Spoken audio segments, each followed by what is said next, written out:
MCQ प्रकार के प्रश्नों के अध्ययन और विश्लेषण के लिए हम लोग आगे बढ़ते हैं, जिसमें एक क्वेश्चन है। ये सब लोक सेवा आयोग उत्तर प्रदेश द्वारा असिस्टेंट प्रोफेसर के लिए पूछे गए प्रश्न हैं।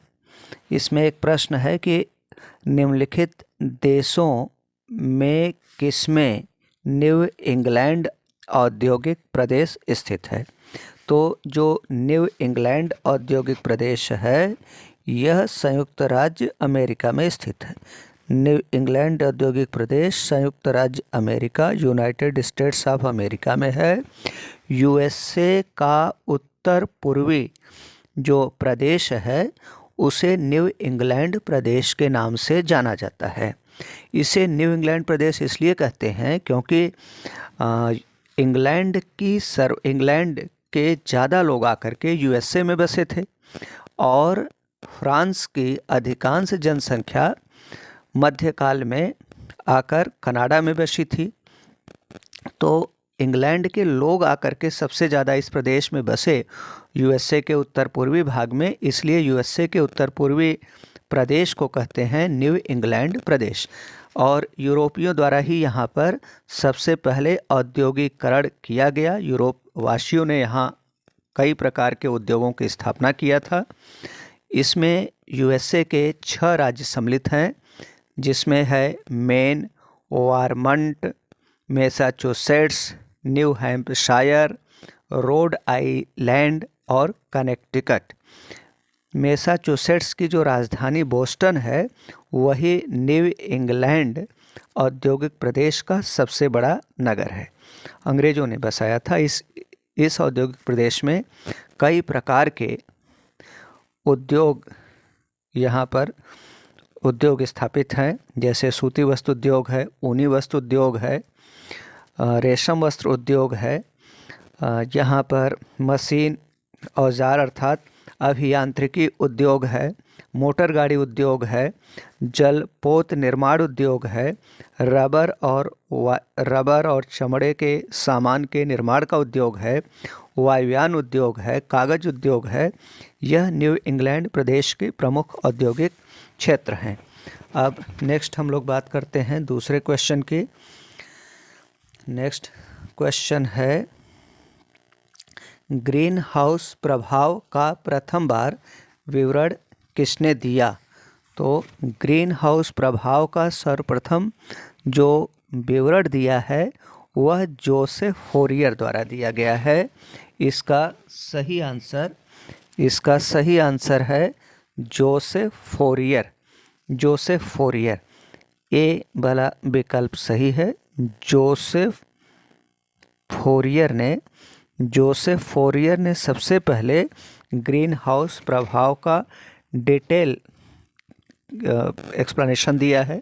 1824 में जोसेफ फरमन के ही प्रयासों से ग्रीन हाउस इफेक्ट शब्द अस्तित्व में आया, जिसे हम लोग हिंदी में हरित गृह प्रभाव कहते हैं।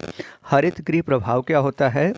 वायुमंडल में कुछ ऐसी गैसें हैं जैसे कार्बन डाइऑक्साइड है, मीथेन है, जलवाष्प है, नाइट्रस ऑक्साइड है।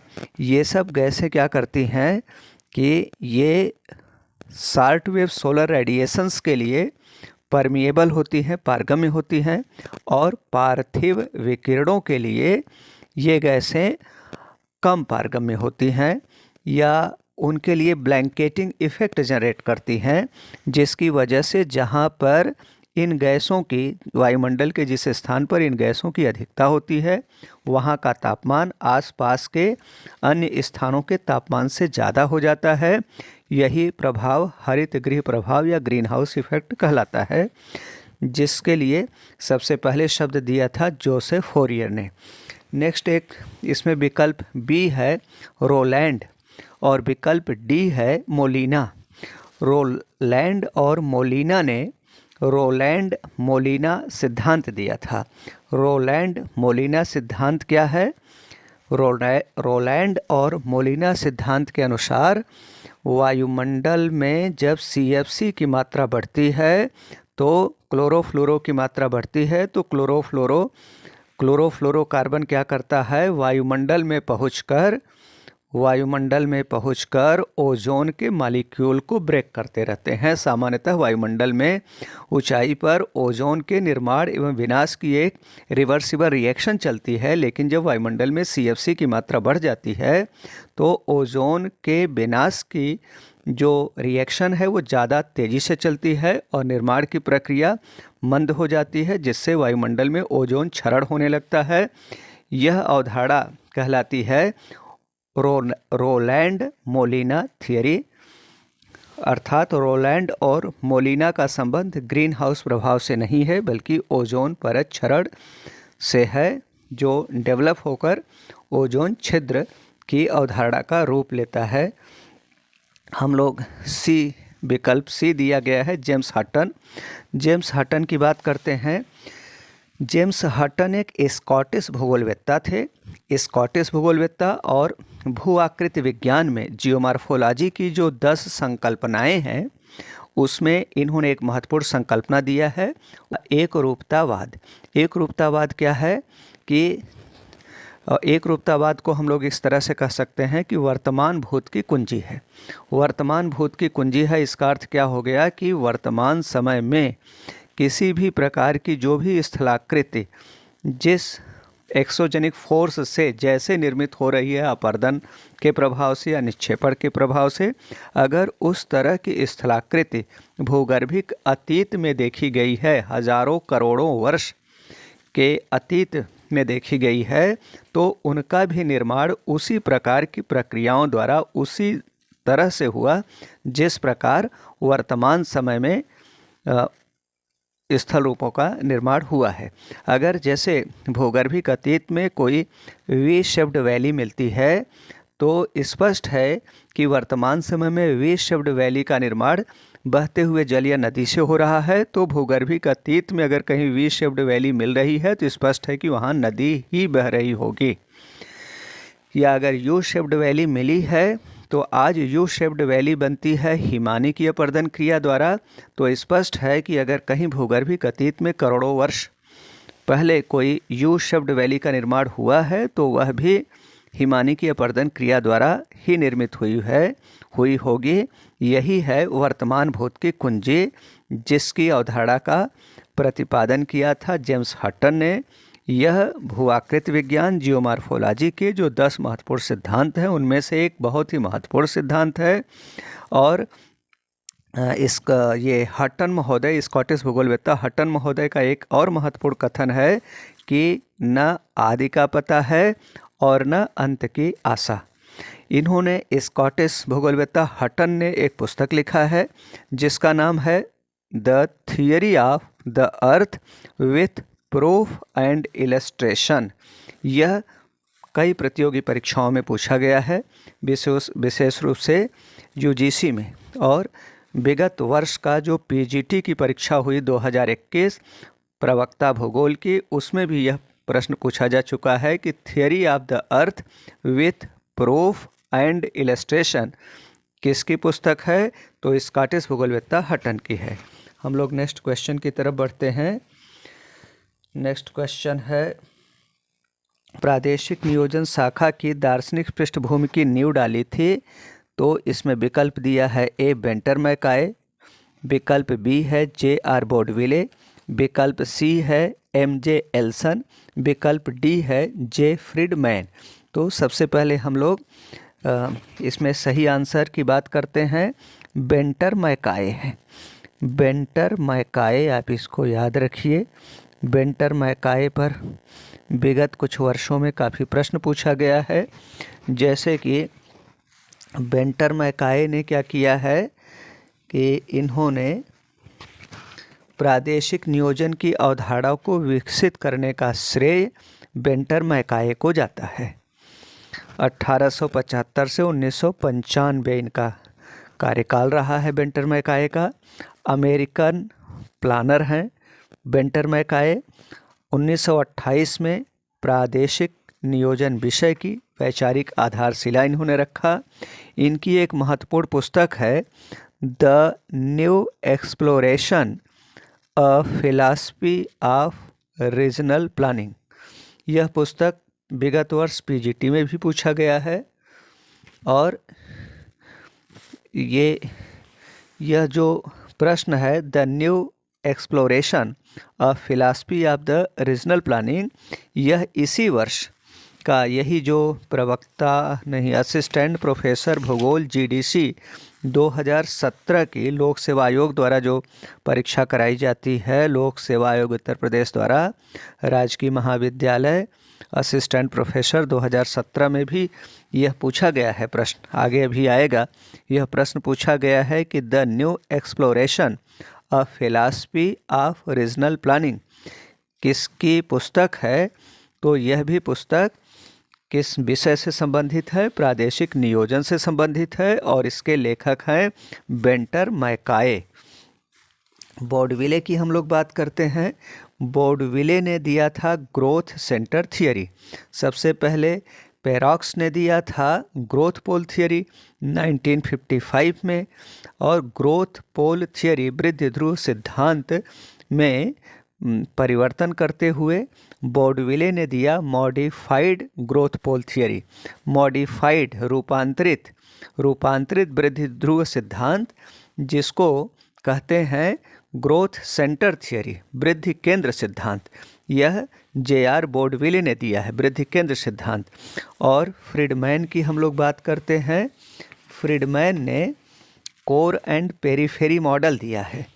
जे फ्रीडमैन ने दिया है core and periphery model. Core and periphery model क्या है? इन्होंने कहा कि पहले जो सर्वाधिक विकास का केंद्र होगा वो कोर होगा, कोर में विकास होगा, इसके बाद पेरीफेरी की ओर विकास जाएगा। इन्होंने कहा कि विकास की 4 अवस्थाएं बताई। फ्रीडमैन ने कहा कि केंद्र में विकास, फिर इसके बाद पेरीफेरी का जो ऊपरी क्षेत्र है उसको ऊपरी संक्रमण क्षेत्र कहते हैं, उसमें विकास होगा, फिर जो निचला संक्रमण क्षेत्र होगा उसमें विकास होगा, फिर नई पेरीफेरी डेवलप हो जाएगी, फिर उसमें विकास होगा, फिर इसी तरह से विकास अंदर से बाहर की ओर, केंद्र से परिधि की ओर विकास आगे बढ़ती है। अब हम लोग नेक्स्ट प्रश्न की ओर डिस्कस करते हैं, आगे बढ़ते हैं नेक्स्ट प्रश्न को। इसमें सूची 1 और सूची 2 दिया गया है। इनको सम्मिलित करते हुए कोड के आधार पर उत्तर का चयन करना है। सूची 1 में जनजातियां हैं और सूची 2 में क्षेत्र है। तो इसमें पहला है कि ए पिग्मी, बी मसाई, सी टुटसिस और डी है बुशमैन। तो पिग्मी जनजाति कहाँ की है? पिग्मी का 2 हो जाएगा कांगो। कांगो मतलब जायरे या Congo democratic Republic of Congo वाला जो क्षेत्र है, विषुवतरेखीय प्रदेश में पिग्मी जनजाति के लोग निवास करते हैं। पिग्मी जनजाति के लोगों की सामान्य लंबाई 90 सेंटीमीटर से लेकर 150 सेंटीमीटर के मध्य होती है। लंबाई इनकी कम होती है। निग्रिटो प्रजाति के होते हैं पिग्मी। ये देखने में बहुत छोटे होते हैं, इनका सिर भी छोटा होता है और ये खाना बहुत ज़्यादा खाते हैं। एक बार में 30, 40, 50 तक भी केले खा जाते हैं। पिग्मी जनजाति के लोग पेड़ों पर झोपड़ी बनाकर निवास करते हैं और परिवार के प्रति बहुत समर्पित होते हैं। पति और पत्नी में से जब किसी की डेथ हो जाती है तो एक दूसरे का सिर का माला बना करके पहन लेता है और जंगल जंगल उसको ढूंढता हुआ याद करता है। तो इसके बाद दूसरी की बात हम लोग कर रहे हैं। बी है मसाई क्या है? मांसाहारी जनजातियां हैं और यह केन्या और तंजानिया में निवास करती हैं। केन्या और तंजानिया क्षेत्र में मसाई और किकियू 2 जनजातियां निवास करती हैं। इन दोनों जनजातियों में निश्चयवाद का अपवाद देखा जाता है कि मसाई जनजाति पूर्णतः मांसाहारी है। पशुओं का यह रक्तपान करती है, मांस भक्षण करती है। मसाई जनजाति के लोग पशुओं के खाल का प्रयोग वस्त्र के रूप में करते हैं। वहीं पर केन्या और तंजानिया में किकियू जनजातियां निवास करती हैं। जो किकियू जनजाति के लोग शाकाहार में व्यवहार करते हैं। कद्दू की सब्जी और मक्के की रोटी खाते हैं। छाछ और दूध पीना पसंद करते हैं और पत्तियों और वृक्षों की छाल का प्रयोग वस्त्र के रूप में करते हैं किकियू जनजाति के लोग। तो किकियू हो या मसाई, यह केन्या और तंजानिया से सुमेलित है। तीसरा विकल्प है, तीसरा सी है टुटसिस। टुटसिस मध्य अफ्रीकी जनजाति है, मध्य अफ्रीकी जनजाति है। इसकी कल्चरल डाइवर्सिटी बहुत फेमस नहीं है। नेक्स्ट है डी बुशमैन। बुशमैन कालाहारी मरुस्थल में निवास करने वाली जनजातियां हैं। कालाहारी मरुस्थल की प्रमुख जनजाति है बुशमैन। कालाहारी मरुस्थल वही मरुस्थल है जहां वर्तमान समय की जीवित सबसे बड़ी पक्षी ऑस्ट्रिच या शुतुरमुर्ग पाए जाते हैं। कालाहारी मरुस्थल में ही शुतुरमुर्ग बड़े होते हैं और इसी कारण इनको उड़ने में समस्या होती है, ज़्यादा ऊंचाई तक उड़ नहीं पाते हैं ऑस्ट्रिच या शुतुरमुर्ग। वर्तमान समय की जीवित सबसे बड़ी पक्षी शुतुरमुर्ग है और वर्तमान समय में सबसे बड़े अंडे देने वाली पक्षी भी शुतुरमुर्ग है। जो बुशमैन होते हैं, इन पर और भी प्रश्न आता है। बुशमैन जो होते हैं ये चींटी को चावल की तरह बड़े चाव से, चींटी को बड़े चाव से चावल की तरह खाती है बुशमैन जनजाति के लोग। यह भी प्रश्न बुशमैन पर बहुत पूछा जाता है कि किस जनजाति के लोग चींटी को चावल की तरह खाते हैं, चाव से, चींटी को चावल की तरह चाव से खाते हैं बुशमैन जनजाति के लोग। अब नेक्स्ट प्रश्न की ओर हम लोग आगे बढ़ते हैं। नेक्स्ट प्रश्न दिया गया है, इसमें है सूची 1 को सूची 2 से सुमेलित कीजिए तथा नीचे दिए गए कोड से सही उत्तर का चयन कीजिए। प्रथम है अग्रणी राजनीतिक भूगोलवेत्ता, राजनीतिक भूगोलवेत्ता, लीडिंग पॉलिटिकल जियोग्राफर सूची ए में दिए गए हैं और सूची बी में देश दिया गया है। तो पहला है स्पाइकमैन। स्पाइकमैन का पूरा नाम है निकोलस जॉन स्पाइकमैन। यह यूएसए के भूगोलवेत्ता हैं। इन्हें यूएसए के कॉन्टिनेंट का पितामह कहा जाता है। स्पाइकमैन को है रिमलैंड, जो यूरेशिया महाद्वीप का परिधि वाला क्षेत्र है, उसी के लिए इन्होंने रिमलैंड शब्द का प्रयोग किया। और इन्होंने रिमलैंड थियरी में कहा कि रिमलैंड के देशों को चाहिए, अमेरिका को चाहिए कि रिमलैंड के देशों को एकजुट न होने दे। यही रिमलैंड थियरी है कि जो रिमलैंड को नियंत्रित करता है वह यूरेशिया पर शासन करता है, जो यूरेशिया पर शासन करता है वह विश्व के भविष्य को नियंत्रित करता है। यही स्पाइकमैन का स्लोगन था महत्वपूर्ण, और जिसको इन्होंने लिखा है the geography of the peace. 1944 में निकोलस जॉन स्पाइकमैन की पुस्तक पब्लिश हुई थी, the geography of the peace. उसी में इन्होंने ये वर्णन किया है। दूसरे राजनीतिक भूगोलवेत्ता हैं मैकिंडर। मैकिंडर का पूरा नाम है हेफोर्ड जॉन मैकिंडर। यह ब्रिटिश भूगोलवेत्ता है मैकिंडर। इन्होंने पहले ज्योग्राफिकल पियोट थियरी दिया, भौगोलिक ध्रुव सिद्धांत दिया, फिर इसके बाद हृदय स्थल सिद्धांत दिया, हार्टलैंड थियरी दिया, और इसके बाद इन्होंने तीसरी थियरी दिया था Midland basin theory. Heartland theory इन्हीं मैकिंडर की काफ़ी चर्चा में रही। इन्होंने कहा कि जो पूर्वी यूरोप पर शासन करता है, पूर्वी यूरोप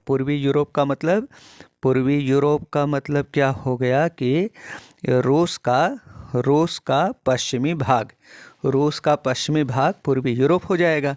इन्होंने कहा जो पूर्वी यूरोप पर शासन करता है हृदय क्षेत्र को नियंत्रित करता है, हार्टलैंड को कंट्रोल करता है, और जो हृदय क्षेत्र पर शासन करता है वह विश्वद्वीप पर नियंत्रण रखता है। वह विश्वद्वीप पर नियंत्रण रखता है। जो विश्वद्वीप पर शासन करता है वह विश्व पर नियंत्रण रखता है। यही हार्टलैंड थियरी का महत्वपूर्ण स्लोगन है। Who rules east Europe commands the heartland, who rules heartland commands the world island, who rules the world island commands the world.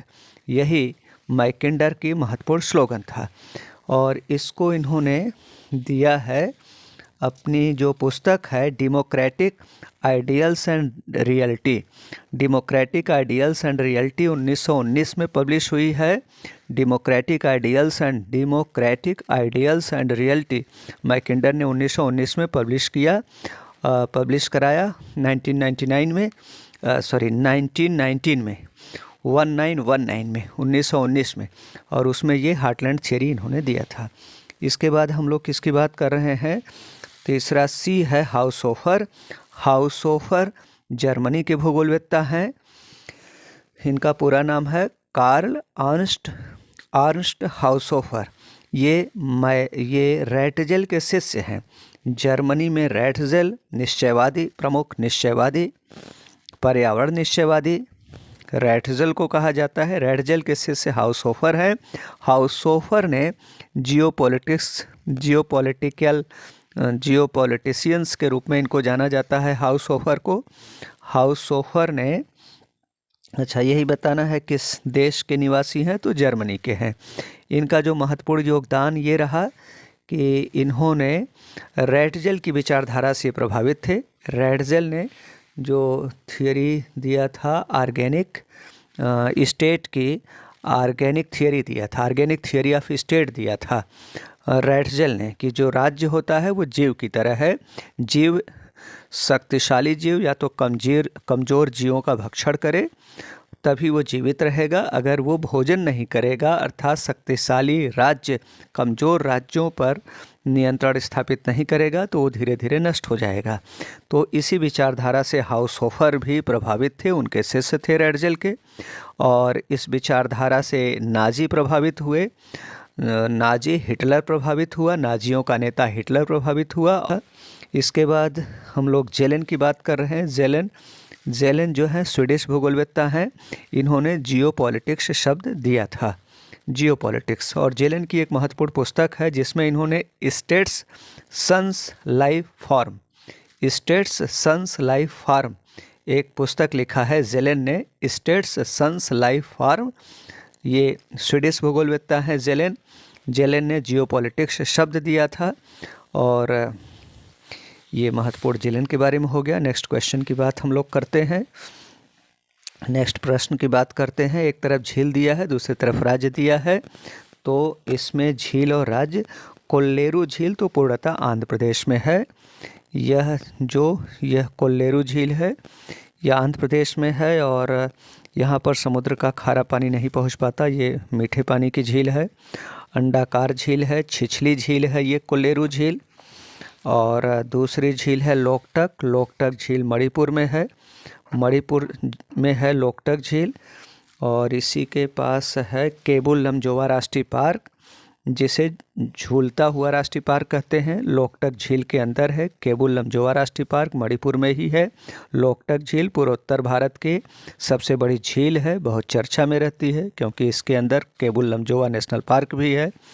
और यह ताजे जल की झील है, पूर्वोत्तर भारत की सबसे बड़ी है। Fresh water lake Loktak Manipur में है। और इसके बाद नेक्स्ट है लोनार झील ज्वालामुखी क्रिया द्वारा कुछ लोग मानते हैं कि झील है, क्रेटर झील। भूगोल की अधिकांश किताबों में लोनार झील को क्रेटर झील माना गया है कि ज्वालामुखी के क्रेटर में निर्मित झील है, जबकि भूगर्भ शास्त्र की किताबों में लोनार झील को उल्कास्म झील कहते हैं कि बड़ा सा उल्का पिंड गिरा और वहाँ की ज़मीन धंस गई, और वर्तमान समय में उसे जो धंसा हुआ क्षेत्र है उसी में वर्षा आदि का जल रुक जाने से वो झील में परिवर्तित हो गया लोनार झील। लेकिन यहाँ पर बस ये बताना है कि यह किस राज्य में है, तो महाराष्ट्र राज्य में है ये लोनार झील। खारे पानी की झील है, क्रेटर झील या उल्कास्म झील दोनों आप मान सकते हैं। नेक्स्ट है पुलिकट झील का ज़्यादा भाग तो पड़ता है तमिलनाडु राज्य में पुलिकट झील पड़ता है। लैगून झील है पुलिकट झील, अर्थात समुद्र का खारा जल और नदी का ताज़ा जल दोनों इसमें मिला हुआ है। ब्रैकिस वाटर है इसमें, ताज़ा जल खारे जल का मिश्रण ब्रैकिस जल कहलाता है। और पुलिकट झील के तट पर ही श्रीहरिकोटा द्वीप है। श्रीहरिकोटा द्वीप हम लोग आंध्र प्रदेश में मानते हैं, क्योंकि यहीं पर सतीश धवन अंतरिक्ष यान प्रक्षेपण केंद्र अवस्थित है। फिर नेक्स्ट क्वेश्चन की बात हम लोग करते हैं। नेक्स्ट क्वेश्चन है, भारत में प्रोजेक्ट टाइगर परियोजना का प्रारंभ कब किया गया? तो भारत में प्रोजेक्ट टाइगर परियोजना का प्रारंभ हुआ है 7 अप्रैल 1973 से। तत्कालीन प्रधानमंत्री इंदिरा गांधी और उस समय केंद्रीय वन पशु समिति के तत्कालीन अध्यक्ष थे डॉक्टर कर्ण सिंह, इनके देखरेख में। और जो प्रोजेक्ट टाइगर बाघ परियोजना शुरू किया गया वह उत्तराखंड में एक राष्ट्रीय पार्क है जिसका नाम था जिम कॉर्बेट नेशनल पार्क। यह भारत का पहला राष्ट्रीय पार्क है। जिम कॉर्बेट राष्ट्रीय पार्क उत्तराखंड में है। पहले इसका नाम था हैली नेशनल पार्क। यहीं से टाइगर प्रोजेक्ट की शुरुआत की गई। वर्तमान समय में देश के 50 से अधिक राष्ट्रीय पार्क्स में मोर देन 50 नेशनल पार्क्स में प्रोजेक्ट टाइगर चलाया जा रहा है। बाघ परियोजना चलाई जा रही है जिसका मुख्य उद्देश्य है जो बाघों की ब्रीडिंग एंड रियरिंग को महत्व देना, बाघों की संख्या में वृद्धि करना, बाघ संरक्षण का प्रयास करना। और एक और महत्वपूर्ण इस पर प्रश्न बनता है कि भारत का टाइगर मैन किसे कहते हैं? ये आप जानते रहिए, भारत का टाइगर मैन कैलाश सांखला को कहते हैं। कैलाश सांखला को भारत का टाइगर मैन कहते हैं। बाघों के संरक्षण के लिए जाने जाते हैं। नेक्स्ट क्वेश्चन है कि निम्नलिखित में से किसने geopolitics of the Pacific ocean नामक पुस्तक लिखी? किस भूगोलवेत्ता ने geopolitics of the Pacific ocean नामक पुस्तक लिखी? कार्ल हाउसहोफर की ये पुस्तक है the geopolitics of the Pacific ocean. केवल जियोपॉलिटिक्स शब्द आ जाता कि किसने दिया तो जेलेन ने दिया, लेकिन यह पुस्तक है geopolitics of the Pacific ocean. तो इसके लेखक हैं जर्मन के प्रख्यात भूगोलवेत्ता रैटजेल के शिष्य कार्ल हाउसहोफर ने इस पुस्तक का प्रकाशन किया था 1924 में। इसमें जियोपॉलिटिक्स की जो विचारधारा थी उसको इन्होंने एक नया रूप दिया था। रैटजेल के ऑर्गेनिक थियरी ऑफ स्टेट से प्रभावित होकर के यह पुस्तक लिखी गई है।